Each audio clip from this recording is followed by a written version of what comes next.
Hey everyone, welcome back with me again in this channel. On today's video, I'm gonna give you a tutorial on how you can add keyframes in CapCut PC.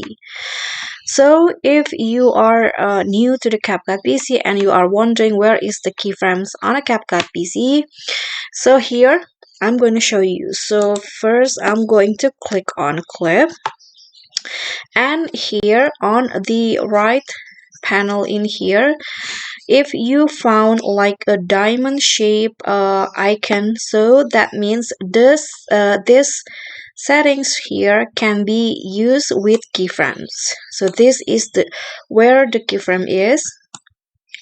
But if you cannot find it like on this one, so that means it cannot be used with keyframes. And here I'm going to show you how to use it and how to add it. So for example, I'm going to add like a zoom in effect. So what I need to do is add keyframes on the scale setting here, the scale of the video.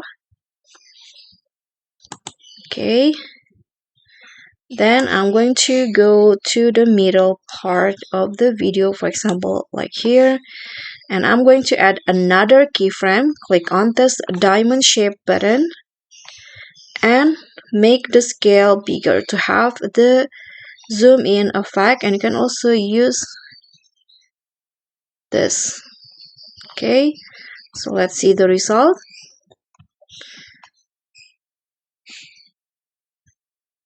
Okay, I'm going to adjust first. Okay, so the result will go like this. So the video will zoom it in like so based on this I added. So not only on the clip, you can also add keyframes on the text here. So for example, this text right here, so I'm going to adjust the opacity of the text. I'm going to add keyframes at the start. Then I'm going to go in here, add another keyframe, and I'm going to make the opacity bigger like so. So now the text will go like this from 15 to 100% opacity. This is the text. Okay, so yeah, that's all for me. Thank you so much for watching. That's how you can add keyframes in CapCut PC. Thank you so much for watching. Please don't forget to subscribe, click on a like, leave a comment, and click on thanks. Bye.